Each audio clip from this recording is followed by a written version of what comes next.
Obligado ba tayong magbigay ng ikapu? Maraming Kristiyano ang nagtatalo-talo tungkol sa usaping ito at marami na ring mga miyembro ng simbahan ang nagkawatak-watak dahil dito. Dahil kapag pera talaga ang pinag-uusapan ay maraming natitisod. At dito mo makikita kung ang isang tao ba ay sa Diyos talaga nagdilingkod o sa pera. Para sa mga hindi pa nakakaalam, ano ba ang ikapu o tithes?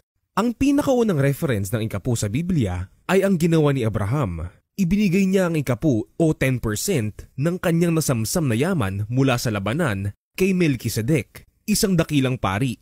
At nang ibinigay ng Diyos ang kautusan ng lumang tipan kay Moises, ang mga pari mula sa angkan ng Levita ay binigyan ng karapatang tumanggap ng 10% bahagi ng pag-aari ng mga Israelita, gaya ng ikapu ng kanilang mga ani o mga alagang hayop upang matustusan ang kanilang pangangailangan at mga gawain sa templo. At ito ang tinatawag na Levitical tithe. Mayroon din silang poor tithe, kung saan ang buong bayan ng Israel ay nagbibigay ng ikapu sa mga mahihirap 2 beses sa loob ng 7 taon. Ang isa pang uri ng kanilang tithe ay ang festival tithe. Ito ang perang ginagamit ng mga Hudyo sa pagpunta ng templo ng Jerusalem ng 4 beses sa loob ng 7 taon. Kaya ayon sa kautusan ay kailangan nilang magtabi ng ikapu ng kanilang mga ani taon-taon upang may magamit silang panggaso sa kanilang paglalakbay. Ang mga tithes na ito ay mandatory o sapilitan, ngunit mayroon din silang first fruit giving at free will offerings o mga handog na kusang loob para sa Diyos, gaya ng kusang loob na pagdodonate ng mga Hudyo ng kanilang mga gamit para sa pagpapatayo ng tabernakulo ng Diyos at ng templo ng Jerusalem. Subalit sa pagdaan ng panahon, may mga Hudyong tumalikod sa Diyos at sinuway ang kanyang mga kautusan, kabilang na ang pagbibigay ng ikapu at mga handog. At ito ay isang pagnanakaw ng tao mula sa Diyos, dahil ang bagay na para sa templo ng Diyos ay hindi nila ibinibigay. At kung wala nang magbibigay sa mga paring Levita, ay paano nga naman matutustusan ang mga gawain sa templo ng Diyos? At kung matitigil ang gawain sa templo ng Diyos, ang mga tao ay mananatili sa kanilang kasalanan. Ganito po ang sistema sa lumang tipan. Ang mga paring Levita ay laging nag-aalin ng mga sakripisyong hayop upang maalis ang kasalanan ng mga Hudyo at mapatawad sila ng Diyos. Ngunit dumating si Kristo, ang pinakapunong pari ng mabubuting bagay na narito na, at siya ay naglilingkod sa sambahang higit na dakila, walang katulad at hindi ginawa ng tao. At ang sambahang ito ay hindi sa sanlibutan ito.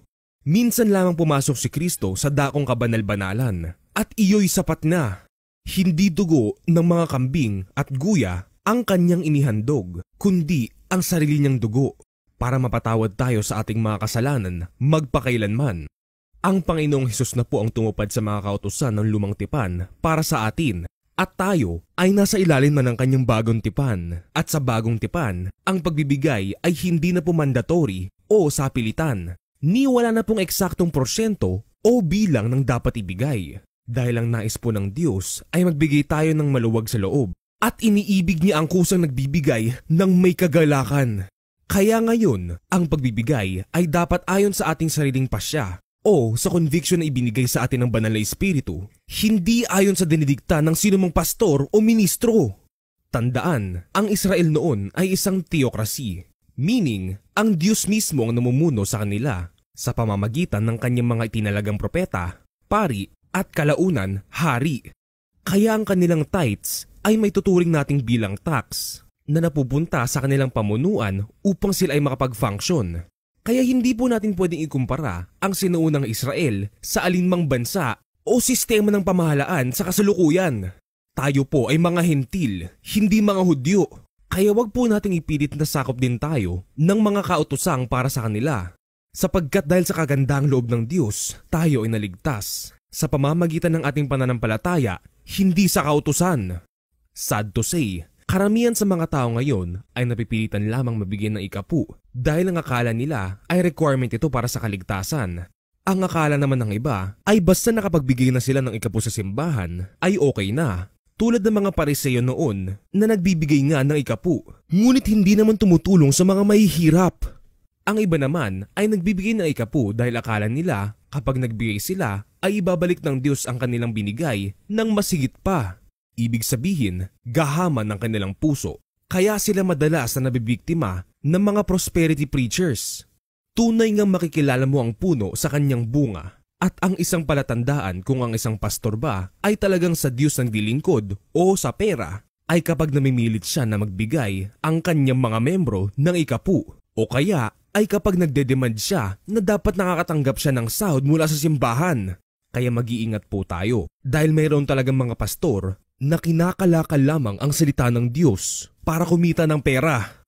Tandaan, hindi po kailangan ng Diyos ang ating pera. Ngunit kung iniibig mo ang Diyos, ay iniibig mo din dapat ang iyong kapwa. Kailangan mo lang ng discernment from the Holy Spirit para makilatis kung sino ang iyong kapwa at kung sino ang kaaway na namemera lang.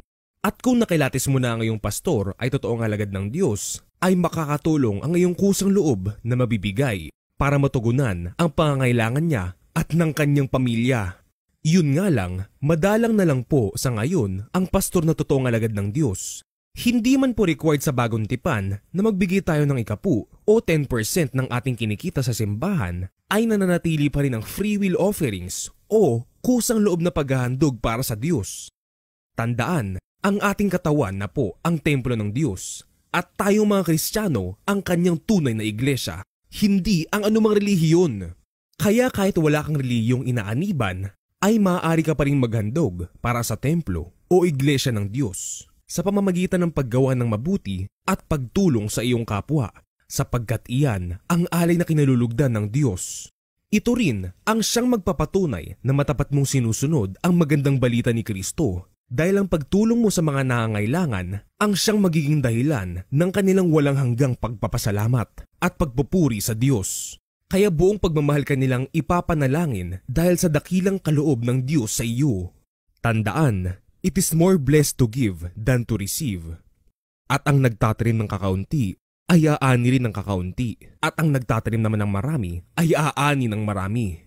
Kaya kung nagtatanim ka lamang para sa iyong sarili, or in other words, ay nagpapayaman ka lamang sa mundong ito at ayaw mong magbigay sa simbahan o sa mga mahihirap, ay nasa sa iyo na ang problema. Dahil masyado mong iniibig ang iyong pera na siyang ugat ng lahat ng kasamaan sa mundo. Maraming salamat sa panonood at God bless you.